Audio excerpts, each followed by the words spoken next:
It's recently been discovered that DDT, that chemical we sprayed everywhere, can cause epigenetic changes that may persist in several generations. That organophosphate that was sprayed over what is essentially the whole of North America? It was outlawed in 1972, but may continue to cause problems for subsequent generations, and yes, it is still used in some places. Hi, I'm your favorite dysfunctional scientist, and we will talk about it. The invention and use of DDT was supposed to help with malaria, a devastating disease that can be carried by mosquitoes, along with, a bunch of other really terrible diseases. After its invention, it seemed we had finally won the war on mosquitoes.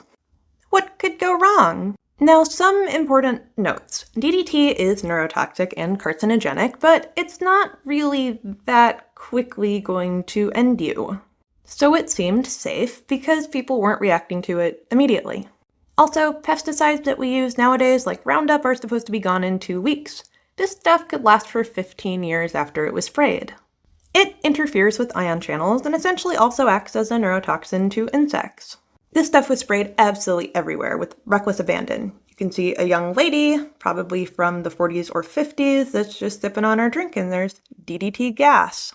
Around the 1970s, people kind of finally realized and accepted that it had a really negative impact on wildlife. However, the consequences are far-reaching.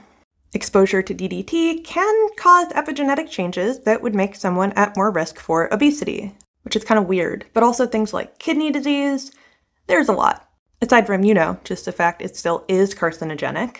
Even though it's no longer in use and has long since degraded since it was put in soil, apparently we're all still at risk from its use because of epigenetics. If you're not familiar with epigenetics, that's just changes to the way your genes are expressed outside of actual changes to your genome. Carcinogenic is something that can cause mutations and can result in cancer.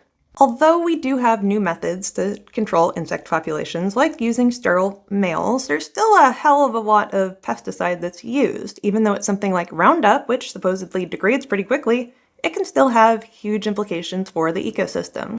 Although mosquitoes are the most dangerous animal on Earth, we do actually need them. They're pollinators. There's still quite a bit of question as to exactly how much pollination they do. This works because mosquitoes don't just drink blood. In fact, only the females drink blood. Mosquitoes are attracted to the carbon dioxide that you produce in your cellular processes. When the sun goes down, they're then attracted to the carbon dioxide produced by the cellular processes in plants. But they don't bite them. They drink the nectar. And then, as they fly from plant to plant, they end up pollinating.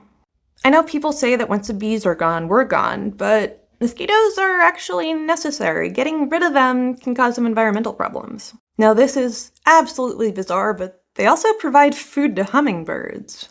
Yeah, hummingbirds don't just drink nectar. They eat mosquitoes. Mosquitoes don't just drink blood. They eat nectar.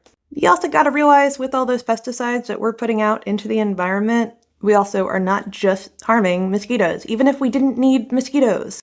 The Earth is losing 3% of all insect biomass per year. So when you think, like 10 or 20 years ago, there used to be more insects hitting your window, there's actually less now. You're not just imagining it. Yeah, we're kind of probably doomed. Also, I never miss an opportunity to tell people that at one point, the treatment for syphilis was malaria. I can make a video just on that if you want. Have a good night. Stay doomed.